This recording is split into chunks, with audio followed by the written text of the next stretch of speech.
भगवान की शरणागति ही वो बीमा है जो हमसे चूक हो जन अवगुण प्रभु मान न काओ।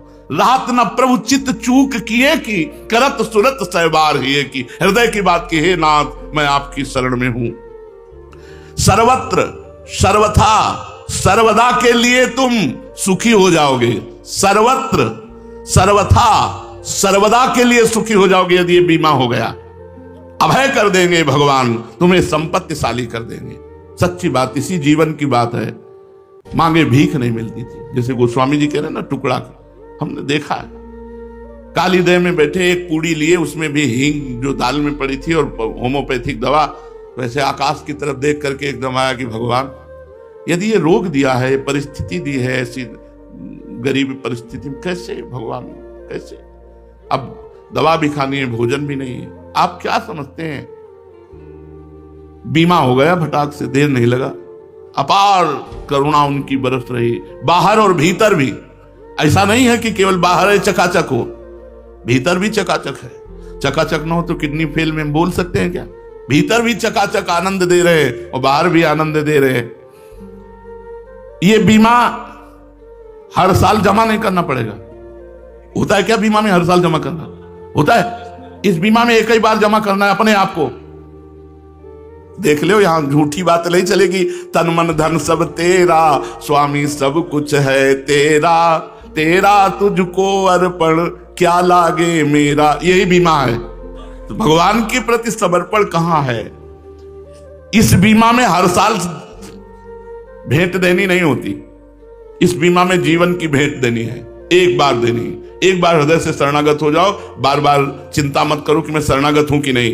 एक बार हृदय से हो गया कि मैंने स्वीकार कर लिया मैं प्रियाजू की शरण में हूं, बस हो गया बीमा। अब वो फंड पे फंड बढ़ता रहेगा। बाबा आपको हर साल समर्पित नहीं करना। जो एक बार सच्चे हृदय से भगवान के चरणों की शरण में आ जाता है, भगवान उसी क्षण सदा के लिए कभी नष्ट ना होने वाले अखंड सुख को उसके नाम कर देते हैं, अखंड सुख को नाम कर देते हैं। इसलिए हम सब भगवान की प्रिया प्रीतम की शरण में हैं, ये विश्वास करो और खूब नाम जप करो। खूब कृपा है। अगर भजन हो रहा है तो इससे बड़ी कोई कृपा नहीं। हम धाम वास कर रहे हैं। हम हर समय याद करने के लिए अपने सामने लिखा है, ये श्री वृंदावन धाम है। वृंदावन धाम में हम वास कर रहे हैं। सोचो कहां हमारे भाग्य, कहां पैदा हुए और कहां वास कर रहे हैं। वृंदावन धाम, रोज का रोज भगवत प्राप्ति हो रही। वृंदावन वास आप खिलवाड़ समझ रहे हो? अरे बिना किशोरी जी की कृपा के वृंदावन वास हो ही नहीं सकता। जिनको वृंदा विपिन है कृपा तिनहि की होए, वृंदावन में तभी तो रहन पाइए सोए। अब इससे बड़ा भजन क्या होगा वृंदावन वासी? दूसरा, रोज नाम वाणी सुनना ना चाहो तो भी सुनने को मिलेगा। ये कृपा नहीं तो और क्या है? तो जब तक जीव भगवान का भजन करके भगवान को प्राप्त नहीं कर लेता, तब तक उसे स्वप्न में भी शांति नहीं मिलेगी। क्योंकि हमारे मन में, इंद्रियों में एक भ्रम बैठ गया है कि अशांति होती है कामना से और कामना की पूर्ति से शांति होती है। ऐसा भ्रम बैठ गया है। कामना अशांत करती है तो सबको पता है, विचलित कर देती है। पर कामना के त्याग से शांति मिलती है। भगवान ऐसा कहते हैं, त्यागात शांति अनंतरम। जब हम अपनी कामना का त्याग कर देते हैं तो हमें शांति मिल जाती है। और हमें भ्रम बैठ गया कामना भोगों की हो, हम भोग लें तो शांति। इसलिए नाम जप करते हुए कामनाओं के त्याग की तरफ बढ़ें, कामनाओं की पूर्ति की तरफ नहीं। कभी पूर्ति नहीं हुई आज तक कि संसार में जितने भी मरे सब अभाव में मरे, अभाव लेकर ही गए। पूर्ण तो वही हुआ जिसने भजन किया, जिसने अपने जीवन को भगवान के चरणों में समर्पित करके खूब डट के भजन किया, वही पूर्ण होके गया। नहीं तो यहां से सब अपूर्ण आशा, अपूर्ण कामना, अभावग्रस्त होकर ही मर के गए। जीवन क्षणभंगुर है, अभी है, क्षण भर बाद रहेगा या नहीं पता नहीं। यहां की सभी चीजें यहीं रह जाएंगी। फिर किस मोह में पड़कर इस छोटे से जीवन को आप भगवान के चरणों में समर्पित करके निश्चिंत क्यों नहीं हो जाते, निर्भय क्यों नहीं हो जाते? छोटा सा जीवन है, 70-80 वर्ष, उसमें भी 30, 40, 50 व्यतीत हो गए, पता नहीं 80 तक पहुंचेंगे कि नहीं। विचार करो, इस छोटी सी जिंदगी में तुम कौन सा काम करने आए हो और क्या कर रहे हो। यहां हम आए भगवत प्राप्ति करने, साधन धाम मोक्ष कर द्वारा, मोक्ष प्राप्ति, भगवत प्राप्ति, प्रेम प्राप्ति के लिए। और यहां कर क्या रहे हैं? अपनी इंद्रियों को दुलार, मनमानी आचरण जो हमारी दुर्गति कर दे, जो हमें और पतन के रास्ते में ले जाए। तुम्हारा जीवन सफल तभी होगा जब तुम निरंतर नाम जप करोगे। मृत्यु के भयानक चक्र से तभी तुम छूटोगे जब भगवान की आसक्ति हो जाएगी।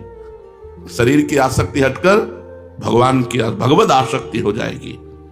असल में परम शांति को तुम तभी प्राप्त होगे जब तुम्हें भगवान का साक्षात्कार हो जाएगा। तुमने गर्भवास में भगवान से प्रतिज्ञा की थी, रो रो कर प्रभु से कहा था कि मुझे एक बार इस मां के गर्भ रूपी नरक से बाहर कर दो, मैं बाहर जाकर निरंतर तुम्हारा भजन करूंगा, दूसरा कोई उद्देश्य नहीं, केवल भजन करूंगा। लेकिन इस भगवती माया के प्रभाव से अपनी प्रतिज्ञा भूल गए और फिर फंस गए। ये माँ, ये पिता, ये अमुक, ये अमुक, ये अमुक कार्य, अमुक भोग, अमुक चिंतन। चेतो, सावधान हो, कहीं जीवन के ये दिन और रात व्यर्थ में न व्यतीत हो जाए। एक एक मिनट संभाल कर व्यतीत करो। राधा राधा राधा। अगर तुमने संभाल कर व्यतीत किया तो तुम्हें पछताना नहीं पड़ेगा, अगर संभाल कर व्यतीत नहीं किया तो तुम्हें पछताना पड़ेगा। मन पछतई है अवसर बीते। बाद में फिर क्या, जब मरने का समय आया, भयानक दुख घेर लिए, भगवान का विस्मरण, अब दुर्गति तुम्हारी पक्की, अब उस समय तुम्हारे को पछताने का भी टाइम नहीं मिलेगा। आज तक जो भूल हुई सो हुई, आज से संभाल लो। जितने जीवन के दिन बाकी हैं, दृढ़ संकल्प करो कि एक मिनट भी अब व्यर्थ नहीं जाने देंगे। हर मिनट में भगवान का भजन करेंगे, भजन में लगाकर अपने जीवन को सफल करेंगे। ऐसा अवसर बार बार मिलने वाला नहीं। परम लाभ को प्राप्त करने के लिए अपनी तरफ से भजन करो। अपनी तरफ का यहां इशारा है कि यदि हमें भगवान त्याग दे, बहुत तुम नीच हो, पापी हो, मैं तुम्हें स्वीकार नहीं करता। एक तो हमारे भगवान का स्वभाव ऐसा नहीं, वो जिस पर कृपा करते हैं वही निर्वाह करते हैं। अपने लोगों से तो बहुत बड़ी बड़ी गलतियां होती हैं। हम तो भगवान की कसम खाते हैं कि आज से ऐसा नहीं करेंगे। जिन भगवान का इतना प्यार दुलार है, उन्हीं की कसम खाकर सुबह खाते हैं, शाम के तोड़ देते हैं। वो इतने उदार है कि वो ये सब देख करके भी क्षमा करते हैं, नहीं तो अपराध पे अपराधी अपने से होते हैं। शीघ्र चेतो, अपनी तरफ से भजन करो। अपनी तरफ का मतलब है, जैसे गोस्वामी जी एक पद में कह रहे हैं, जो तुम त्यागो राम, हो तो नहीं त्यागो, परिहरि पाए काहि अनुरागो। जो तुम त्यागो राम, हो तो नहीं त्यागो, परिहरि पाए काहि अनुरागो। सुखद सुप्रभु तुम सो जग माही, श्रवण नयन मन गोचर नाही। हो जड़ जीव, हो जड़ जीव ईस रघुराया, तुम मायापति हो बस माया। हो तो कुजाचक स्वामी सुदाता, हो कुपूत तुम हितु पितु माता।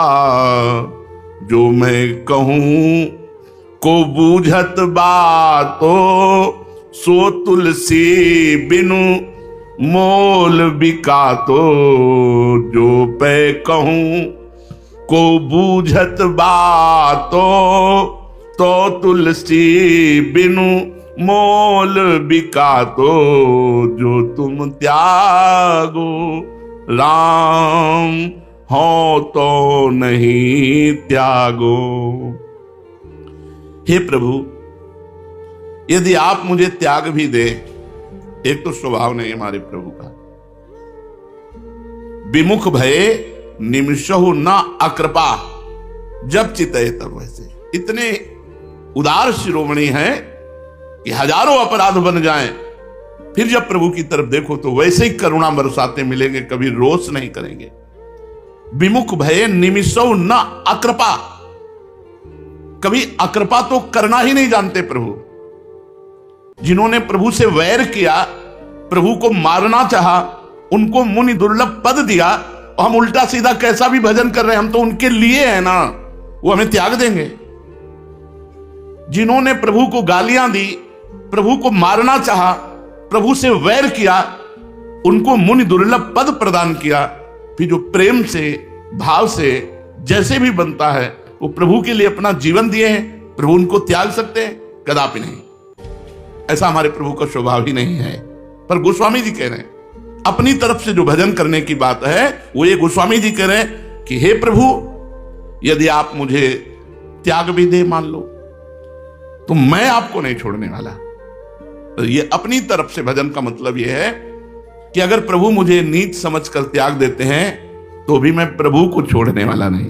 सुनो राम जी, यदि आप मुझे त्याग दोगे तो मैं आपको छोड़ने वाला नहीं, क्योंकि आपके चरणों को छोड़कर मुझे कोई ऐसा दिखाई नहीं देता जिसका आश्रय ले।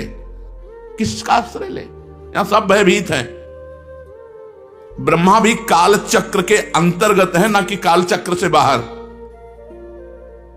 उनकी भी 2 परार्ध की आयु है, जहां उस समय पूरा हुआ तो काल चक्र उनका सब ऐश्वर्य वैभव विलुप्त कर देता है। उनका भी अंत होता है, ब्रह्मा का भी अंत होता है। 2 परार्ध आयु है, उसके बाद बदल जाते हैं, ब्रह्मा भी बदल जाते हैं, शरीर भी पूरा हो जाता है। दिव्य शरीर है पर 2 परार्ध के बाद वो पूरा हो जाए। काल चक्र से ब्रह्मा भी नहीं तो किसकी शरण ले? फिर ये सब ब्रह्मा के बनाए हुए हैं। जब ब्रह्मा भी कालातीत नहीं है, वो भी 2 परार्ध आयु वाले हैं, तो यहां किसकी शरण ले? आप छोड़ भी दो मुझे तो मैं किसकी शरण लूं? गोस्वामी जी कह रहे। क्यों? क्योंकि आपके समान, ये हम भी हृदय से कह रहे हैं, अपने जन के अवगुण ना देखना और अवगुणों को गुण मान करके उसकी महिमा विख्यात करना, जहां दंड देना चाहिए वहां पुरस्कार दिलाना, यह हमारे स्वामी का स्वभाव है। अनुभव की बात कहते हैं, ये छाती की बात कहते हैं। हमारे प्रभु हरि का स्वभाव ऐसा है कि हमें पता है कि हमें दंड मिलना चाहिए, लेकिन वो पुरस्कार दे रहे हैं। हमें पता है कि हमें तिरस्कार मिलना चाहिए, वो नमस्कार दे रहे हैं, जगत से नमस्कार करा रहे हैं। हमारे आचरण तिरस्कार योग्य और वो नमस्कार करवा रहे हैं। पक्की बात कह रहा हूं। यंत्र में चढ़ा हुआ जो खिलौना है वो वैसे ही नाचता है जैसे वो नचाना चाहते हैं। तो माया के बसीभूत चराचर जीव नाच रहा है। माया ऐसी भगवान की बलवती है। यंत्रारूढ़ानी मम माया, भगवान कह रहे हैं। उस माया में नाचते हुए हमसे कौन सी गलती नहीं हुई और कौन सी गलती नहीं हो सकती। लेकिन स्वामी का स्वभाव, गलती करके आओ तो कहते शाबाश, आगे बढ़ो, और एक सीढ़ी आगे बढ़ा देते हैं, ऊंचे उठा देते हैं, जिससे वो गलती स्पर्श न कर पावे। अस स्वभाव कौन सुन्यो न देखो, जैसा प्रभु का स्वभाव। जन अवगुण प्रभु मान न काऊ, दीन बंधु अति मृदुल स्वभाव। बड़ा करुणा में स्वभाव प्रभु का है। तो हे प्रभु, आपके समान सुख देने वाला सुंदर स्वामी इस संसार में आज तक न कानों से सुना है और न देखा है। बिल्कुल ध्रुव सत्य बात। ऐसा स्वामी नहीं देखा। स्वामी है, उनकी अनुकूलता में बाधा पड़ी कि निकाल दिया, अनुकूलता में बाधा पड़ी कि प्यार भंग हो गया।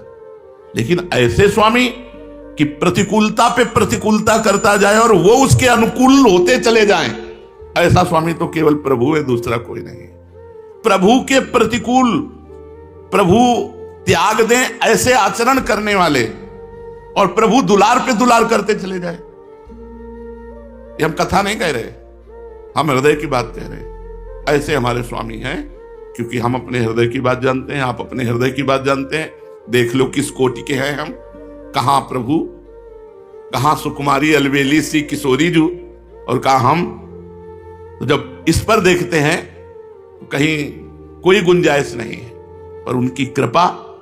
तो आपके समान सुख देने वाला सुंदर स्वामी इस संसार में आज तक न कानों से सुना है, न देखा है,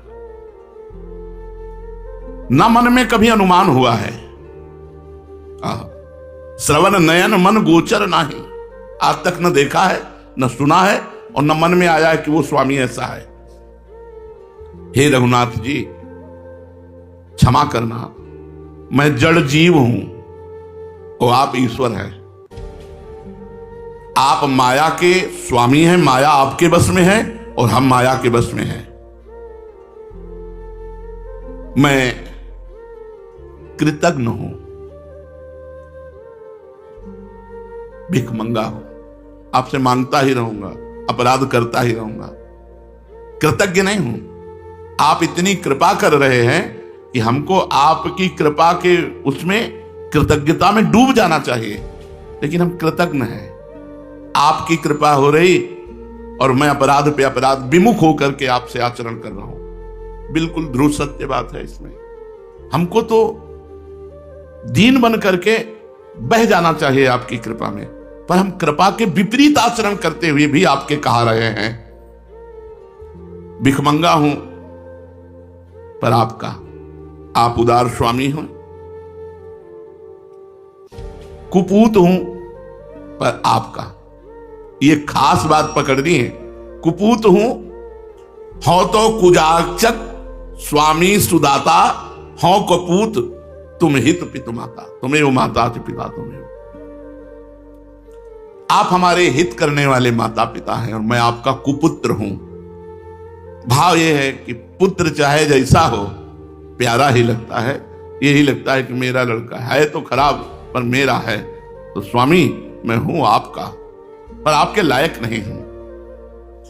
तो जैसे मां बाप कुपुत्र का भी हित ही करते हैं, ऐसे मैंने देखा कि आप मेरा हित ही किए, कभी अहित नहीं किए।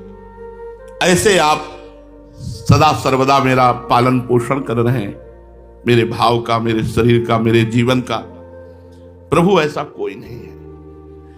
यदि कहीं कोई भी मेरी बात पूछता कि तुलसीदास तुम कैसे हो, कोई हित दिखाता, तो मैं बिना मोल का बिक जाता, लेकिन किसी ने नहीं पूछा आज तक। आप जैसा स्वामी कोई नहीं है। मुझ सरीखे नीच को कोई रख भी नहीं सकता, अतः मैं सर्वतो भावेन आपको पकड़ लिया, आपको छोड़ने वाला नहीं, आप भले छोड़ दो। ये बात हमें बहुत पक्की लगी। अपनी तरफ से भजन करना है, आप छोड़ दो, समर्थ हो, लेकिन हम आपको विश्वास दिलाते हैं हमारे प्रभु का स्वभाव छोड़ने का नहीं है, कभी नहीं छोड़ सकते। एक बार जिस पर कृपा कर दी, फिर कभी अकृपा उस पर नहीं की। चाहे वो जितना बिगड़ेल हो जाए, समय लगेगा, सुधर के आ जाएगा लाइन पे, पर भगवान की अकृपा नहीं होगी। उसका पालन पोषण दुलार भगवान वैसे ही करेंगे जैसे सच्चाई पर चलने पर करते थे। ऐसे वो कच्चाई पे चलेगा तो भी भगवान का दुलार कृपा प्रसाद वैसे ही उसके ऊपर बरसेगा।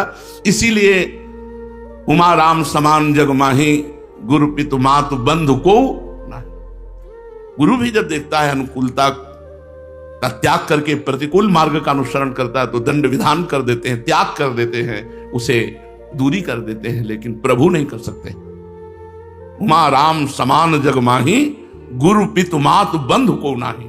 कोई ऐसा कृपालु नहीं जैसा प्रभु कृपालु है। इसलिए ये अवसर मिले कि ना मिले, हमको अपनी तरफ से भजन करना है। इस बार हमें जीतना है, हमें हारना नहीं। इस बार मुझे जीतना है। इस संसार जीत विषम संसार, कीर्ति जग बिस्तर है। इस विषम संसार में मुझे विजय प्राप्त करनी है।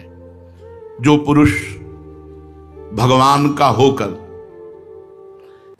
हम और किसी के नहीं हैं, ये अंदर से बैठा लो केवल प्रभु हमारे हैं, दिमाग में बैठा लो केवल प्रभु हमारे हैं, बैठा लो, कोई और हो तो हटा दो, नहीं धोखा हो जाएगा।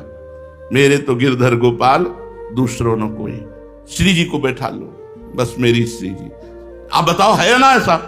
जिस दिन से सोचो कि आज से गलत नहीं करेंगे, 1000 बार गलत वैसे ही हो जाएगा। ऐसी विचित्र भगवान की माया है। तो हम लोग देखते हैं ये कि जिस दिन से हम ठानते हैं कि आज से नहीं करेंगे, वो दिमाग में छा जाता है, वो हमको भ्रष्ट कर देता है, वो हमको नष्ट कर देता है। हमारी सामर्थ्य नहीं है, चाहे जितनी कसमें खा लो। वो भीष्म जी नहीं है हम कि भीष्म प्रतिज्ञा की और पार कर गए, सुबह से शाम तक निभ जाए कृपा भगवान की, ऐसे हम कसम खाने वाले हैं, ऐसे हम दृढ़ प्रतिज्ञ हैं। तो भी हमें भगवान का आश्रय छोड़कर अन्य आश्रय नहीं लेना। ये ईमानदारी से बात समझ लो कि हमारे लोगों में बिल्कुल सामर्थ्य नहीं। हम अपनी बात कहते हैं, हम जगह जगह देखा है कि अगर हम संभले हैं तो उनकी कृपा से संभले, नहीं हमारे में सामर्थ्य नहीं खड़े होने की भी। परमार्थ में चलने की तो बात जाने दो, खड़े होने की सामर्थ्य नहीं है। अगर चल रहे तो अंगुली पकड़े हैं और वो चला रहे हैं, बस ऐसे हम देख रहे हैं। हम अपने को देख रहे हैं कि ऐसे पकड़ के चला रहे तो चल रहे, पैर नहीं टिक रहे, पैर फिसल रहे हैं, पर हम गिर इसलिए नहीं रहे कि वो अंगुली पकड़े। बस इतनी बात समझो। भगवान का होकर भोगों की कामना के फंदे से निकला जा सकता है, दूसरा कोई उपाय नहीं। ये भोग ही जन्म मरण का हेतु है। बार बार जन्म, बार बार मरण, बार बार बंधन, आकर्षण संसार का। भगवान के होकर ही भोगों के फंदे से जीव निकल सकता है। ये माया बहुत विचित्र है, कोई कहीं भी सुरक्षित नहीं है इससे। वही सुरक्षित है जिसकी रक्षा भगवान कर रहे हैं। सीम की चाप सके को उतासु, बड़ रखवार रमापति जासु। बड़े रखवार भगवान जब बरद हस्त रख देते तो नहीं, ये इतनी विचित्र माया है कि किसी को कहीं से भी घसीट सकती है। शिव विरंचिका मोहि को है बपुरान, अस जिय जानि भजी मायापति भगवान। जो भगवान का हो जाता है उसकी कभी शांति भंग नहीं होती। जो भगवान का हो जाता है, ऐसे जगत में माया की सामर्थ्य नहीं कि उसको नष्ट कर सके। झुक सकता है, लड़खड़ा सकता है, लेकिन उसके मार्ग को अवरुद्ध कर सके, ऐसी माया में सामर्थ्य नहीं। मामे वे प्रपद्यन्ते माया में ताम तरंति ते। जो मेरी शरण में आ गया वो माया से तर गया। जिसको भगवान की कृपा का भरोसा है, उनके विधान पर विश्वास है, उसको इस संसार में कोई विचलित या पराजित नहीं कर सकता। जिसको भगवान की कृपा पर भरोसा है, पक्का, अपने आचरणों पे तो नहीं है, अपनी तपस्या साधना। महापुरुषों को देखो, चरित्र पढ़ के, अपने देखो चरित्र, अपने चरित्र देखो, महापुरुषों के चरित्र देखो जिन पर कृपा हुई। तो कहीं किसी कोने में नहीं, पर विश्वास है कि भगवान ने मुझे स्वीकार किया है। अगर स्वीकार न किया होता तो ये बानक न बनता। वृंदावन धाम, गुरु जी की शरण, आचार्य की शरण, नाम मंत्र उपासना, ये बानक न बनता। ये बना ही कृपा से है। तो भगवान की कृपा पर विश्वास और भगवान के विधान पर विश्वास। जो विधान हो, अगर हमारे जीवन में विपत्ति आ रही, संकट आ रही, रोग आ रहे हैं, तो बड़ी कृपा है, विश्वास मानो, ये कृपा भगवान से मिला देगी। भगवान के विधान पर विश्वास और भगवान की कृपा पर विश्वास, उसको संसार की कोई भी स्थिति विचलित नहीं कर सकती। जो सांसारिक किसी भी व्यक्ति से और किसी भी पदार्थ से अपनापन नहीं रखता, उसकी जिम्मेवारी भगवान स्वीकार कर लेते हैं। उसके योगक्षेम की चिंता भगवान करने लगते हैं। जो संसार के किसी पदार्थ की परवाह नहीं करता और किसी व्यक्ति से अपनापन नहीं रखता, उसका पूरा ठेका भगवान ले लेते हैं। उसके योगक्षेम का वाहन भगवान करने लगते हैं, उसकी चिंता भगवान करने लगते हैं। उसके लिए जो उचित है, हितकर है, आवश्यक है, वो भगवान अपने आप सब विधान कर देते हैं। भगवान स्वयं उसकी रक्षा करते हैं और उसकी आवश्यकता की पूर्ति करते हैं। जो किसी भी वस्तु की परवाह नहीं करता और किसी व्यक्ति से अपनापन नहीं रखता, उसके योगक्षेम का भार भगवान स्वीकार कर लेते हैं। तुम्हारी आवश्यकता का पता भगवान को है, ठीक समय पर उचित निर्णय हो जाएगा। तुम्हारी आवश्यकता का पता भगवान को है, किसी से कहो मत, ठीक समय पर पूर्ण हो जाएगी, ये शब्द नहीं कह रहे, उचित निर्णय हो जाएगा। वो पूर्ण नहीं होनी है तो नहीं पूर्ण होगी। आवश्यकता तुम्हारी कामना है, अगर वास्तविक आवश्यकता है तो अपने आप पूर्ण हो जाएगी, आपको चिंता करने की जरूरत नहीं। जिसके योगक्षेम का भार भगवान उठा लेते हैं, पहली बात उसकी कभी हानि होती नहीं, ना आचरण से, न संपत्ति से, न जगत की किसी भी क्षेत्र से उसकी हानि नहीं हो सकती, लाभ ही लाभ रहेगा। जो भगवान की शरण में हो गया और जिसका योगक्षेम भगवान वहन कर रहे हैं, उसका लाभ ही लाभ होगा, किसी भी क्षेत्र में हो लाभ ही लाभ होगा। सबसे बड़ा लाभ भगवान का चिंतन निरंतर होगा। भगवान का चिंतन निरंतर हो रहा है तो कोई विपत्ति, कोई दुख, कोई नाना प्रकार की जो विघ्न बाधाएं हैं वो उसको छू नहीं सकती। हरि स्मृति सर्व विपद विमोक्षण, सर्व सब प्रकार के संकट, सब प्रकार के भय, सब प्रकार के दुखों का नाश उसके हो जाता है जो हर समय भगवान का मधुर मधुर चिंतन करता रहता है। अब कोई प्रश्न कर सकता है कि मैं भगवान की शरण में भजन करता हूं, मेरी तो हानि हो गई। वो हानि ही नहीं है, नाशवान का नाश होगा, अविनाशी का नहीं। और वो हानि लाभ देने वाली होगी। सबने छोड़ दिया, सब सुविधा लुट गई, कोई हमारा नहीं, बढ़िया लाभ हो गया। अब भगवान के सिवा हमारा कोई नहीं, वही हमारा भरण पोषण करेंगे, वही हमारी जिम्मेवारी स्वीकार करेंगे, वही हमारी आवश्यकता को दे। इससे बढ़िया लाभ क्या, ये तो परम लाभ हो गया। अब हमारी हानि हो ही नहीं सकती। हानि होने पर भी हानि नहीं हो सकती। वो हानि लाभ दे के जाएगी जो भगवान की शरण में हो। अगर भगवान की शरण में नहीं तो लाभ शब्द से संबंध है नहीं, हानि ही हानि है। जैसे एकांतिक में एक से बताया कि आप इतनी बड़े पद में हैं, इतनी बड़ी डिग्री लिए हैं, लेकिन जब मरेंगे तो अगले जन्म में फिर का पढ़ना पड़ेगा। ये डिग्री नहीं आपको याद रहेगी, ये पद नहीं मिलेगा, फिर ककारा से शुरू करना पड़ेगा। और यदि इस जन्म में 100 बार राधा राधा कहा तो अगले जन्म में 101 से शुरू होगा, 99 से नहीं। इसलिए अत्यंत आवश्यक है भगवान का नाम, भगवान की शरणागति। जिसकी दृष्टि बहुत छोटी होती है वो भगवान की कृपा को सीमा में बांधता है। अगर भगवान की कृपा होती तो हमारा ये काम बन जाता, भगवान की कृपा होती तो ये आदमी हमको गाली क्यों देता, भगवान की कृपा होती तो हमारे शरीर में रोग क्यों होता, भगवान की कृपा होती तो हमें ये लाभ मिल जाता। ये छोटी बुद्धि की बात है। भगवान की कृपा को किसी बात में बांधो मत। असाध्य रोग होना भी भगवान की कृपा है, ये हमने संतों से सुना। भगवान की कृपा से सबका संबंध छूट जाना, ये भगवान की कृपा से सब वस्तुओं से राग मिट जाना या सब वस्तुओं का नष्ट हो जाना बड़ी कृपा का स्वरूप है। हम लोग कृपा को अनुकूलता से तौलते हैं। आपको सही कहते हैं, सच्ची शरणागति प्रतिकूलता में ही होती। जब कुछ अपना नहीं होता, कोई अपना नहीं होता और वो फुटपाथ में खड़ा होता है तब आकाश की तरफ देखता है। और सच्ची शरणागति तभी होती है कि त्राहिमाम, अब आपके सिवा कोई नहीं, तो बस उसी दिन से गेम बदल जाता है। सब कर्म विधान भस्म करके नए भाग्य की रचना भगवान कर देते हैं। जिस दिन से शरणागति होती है उस दिन से भाग्य काम नहीं करता, भगवान का विधान काम करता है। बस शरणागति होती ही प्रतिकूलता में है। अनुकूलता में किसी बिरले की शरणागति हुई हो, बहुत विवेकवान जो हो, नहीं तो होती ही प्रतिकूलता में है। जब सब तरह से प्रतिकूलता घेर लेती है तो शुद्ध शरणागति का प्रादुर्भाव होता है। जो शरणागत होता है वो भविष्य की चिंता नहीं करता। भविष्य में क्या होगा, भविष्य की चिंता अल्पज्ञता है। भविष्य तो हमारे भगवान के हाथ में है। वर्तमान में भगवान का हम चिंतन करते हैं और भविष्य के लिए निश्चिंत होकर सोते हैं। काहू के बल भजन को काहू के आचार, व्यास भरोसे कुंवर के सोवत पांव पसार। वर्तमान में जब जागे तो प्रिया भजे, नहीं तो सोवे पांव पसार। संतों ने कहा जब जागे तो प्रिया भजे, जितनी देर हमें चेतना है तो राधा राधा राधा सो गए। भविष्य हमारा उज्जवल है क्योंकि भगवान की हम शरण में हैं।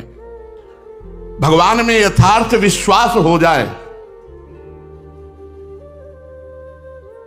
तो मानो जैसे बीमा नहीं हो जाता, तुम्हारी गाड़ी नष्ट हुई तो तुम्हें पूरा पैसा मिलेगा, गाड़ी का बीमा हो जाता ना, तुम्हारा बीमा हो गया। भगवान की शरणागति तुम्हारा बीमा हो गया। अगर तुम गिरते भी हो ना, बीमा में क्या होता है, बोले तुम्हारी गाड़ी का बीमा हुआ और गाड़ी नष्ट हो गई तो पैसा मिलेगा ना।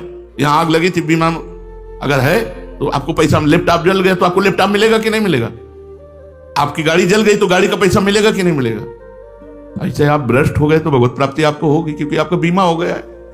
शरणागति का मतलब है बीमा हो जाना। ये बड़े मौज की बात है। अगर आप पथ से भ्रष्ट भी हो जाते हैं, भगवत विमुख आचरण भी बन जाते हैं, तो आपका बीमा है, आपको भगवत प्राप्ति होगी। भगवान का आसरा, भगवान का भरोसा, जो भगवान में यथार्थ विश्वास करता है, भगवान की शरण में होता है, उसका बीमा हो जाता है। ये बीमा कंपनियां तो जांच करके फेल भी कर सकती है, कोई बहाना लगा करके कि भाई प्रमाण सही नहीं मिल रहे हैं इसलिए हम पैसा नहीं दे पाएंगे। पर भगवान का बीमा पूर्ण है, वहां जांच नहीं होती, फंड पे फंड जुड़ता रहता है और वो अपार संपत्तिशाली बन जाता है जिसका भगवान के यहां से बीमा है। मेरा शरीर भगवान को अर्पित है, मेरा जीवन भगवान को अर्पित है, मैं केवल भगवान से लूंगा, भगवान में से। तो कह रहे फंड पे फंड जुड़ता चला जाता है और अपार संपत्तिशाली बन जाता है वो जो भगवान की शरण। बड़े आनंद की बात है। अच्छा, इसमें कोई पैसा नहीं लगता, इसमें कोई पैसा नहीं, इसमें बस शरणागति है और राधा राधा राधा राधा। तो जैसे गाड़ी फेल हो जाए, गाड़ी टूट जाए, गाड़ी जल जाए तो नई गाड़ी का पैसा बीमा कंपनी देती है, ऐसे ही हम कहीं चूक कर दें, हमसे कोई गलती हो जाए, हम कहीं मार्ग से भटक जाए, विमुख हो जाए, तो भी हमें भगवत प्राप्ति होगी, क्योंकि हमारा बीमा है। तैयार हो सब लोग? हाँ।